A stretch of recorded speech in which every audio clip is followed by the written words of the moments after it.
नमस्ते, म डाक्टर राजन शाह र आज शुक्रबारको दिन र आजको हाम्रो केसेसहरू धेरै छन्। स्पेशली सबै केसेसहरू फाइब्रोइडकै छ।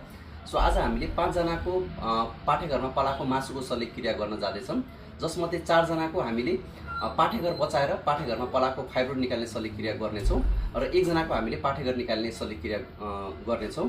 पहिलो बिरामी हाम्रो पोखराबाट हुनुहुन्छ र उहाँको ब्रोड लिगामेन्ट फाइब्रोइड छ। उहाँको लेफ्ट साइडको छेउमा पाठेघरको छेउमा ठुलो मासु पलाएको छ र उहाँको हामीले पाठेघर बचाएर मासु निकाल्न जाँदैछौँ। दोस्रो बिरामी हाम्रो जनकपुरबाट हुनुहुन्छ।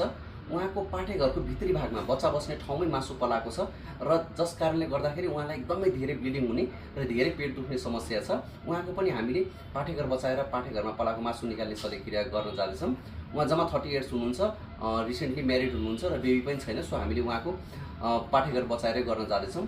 र थर्ड केस भनेको हाम्रो 15 सेन्टिमिटर 15.4 सेन्टिमिटर ठुलो फाइब्रोइड छ। उहाँ यहीँ काठमाडौँकै वनस्थलीको पेसेन्ट हुनुहुन्छ र उहाँको पनि हामीले पाठेघर बचाएर पाठेघरमा पलाएको मासु निकाल्न जाँदैछौँ। उहाँ अनम्यारिड फिमेल हुनुहुन्छ। र चौथो केस भनेको हाम्रो कीर्तिपुरको हुनुहुन्छ। उहाँको पनि पाठेघरमा 10 सेन्टिमिटर सिङ्गल फाइब्रोइड छ र हामीले ल्याप मायोमेक्टोमी गर्न जाँदैछौँ। र चौथो केस भनेको हाम्रो बिरामीको मल्टिपल फाइब्रोइड छ र उहाँको उमेर पनि 45 वर्ष पुगिसक्यो हुनाले हामीले उहाँको पाठेघर बचाएर पाठेघरमा पलाएको मासु निकाल्ने शल्यक्रिया गर्न जाँदैछौँ। सो टोटल आज हाम्रो 5वटा केसेस छ र 5वटै केसेस हाम्रो फाइब्रोइडको छ र अब केही बेरमा हामी केसेसहरू सुरु गर्न जाँदैछौँ।